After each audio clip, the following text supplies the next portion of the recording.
नमस्कार मित्रांनो, मी डॉक्टर कविता संदीप पाटील तुमचं सर्वांचं मनपूर्वक स्वागत करते। तर आपला आजचा विषय आहे व्यायाम कसा करावा, हाऊ टू डू एक्सरसाइज। रोज आपल्याला प्रत्येकजण सांगत असतं की व्यायाम शरीरासाठी आवश्यक आहे, पण नक्की व्यायाम कसा करावा आणि कोणी करावा याबद्दल काही नियम आहेत। तर काय ते आज आपण जाणून घेऊया।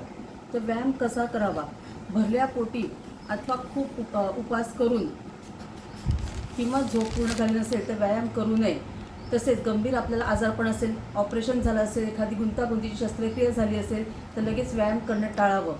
नेहमीच व्यायामाचा प्रकार आपल्या आवडीनुसार आणि आपल्या शारीरिक क्षमतेप्रमाणे करावा।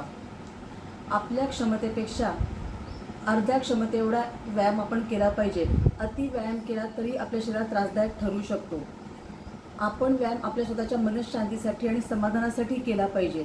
सतत इतरांशी तुलना करण्यासाठी व्यायाम करू नये। व्यायामाच्या अर्ध्या तासापूर्वी आपण एखादं फळ किंवा च्यवनप्राश खाऊ शकतो।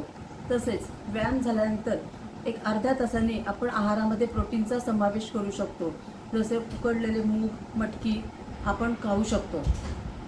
आपल्या व्यायामात आहाराला प्राधान्य देणं खूप गरजेचं आहे। त्याचप्रमाणे तेल आणि तूप किती प्रमाणात असावं याबद्दलही नियम आहे। अगदी कमी तेल किंवा कमी तूपसुद्धा शरीराला हानिकारक ठरू शकतो। तसेच विद्यार्थ्यांसाठी आणि नोकरदार वर्गांसाठी घड्याळाच्या काट्याप्रमाणे ज्यांचे जीवन आहे त्यांच्यासाठी साधे व्यायाम प्रकार सांगितले आहे।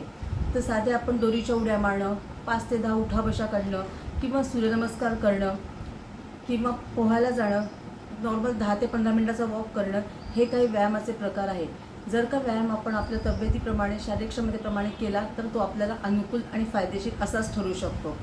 तर तुम्हाला ही माहिती आवडली असेल तर शेअर करा। थँक्यू।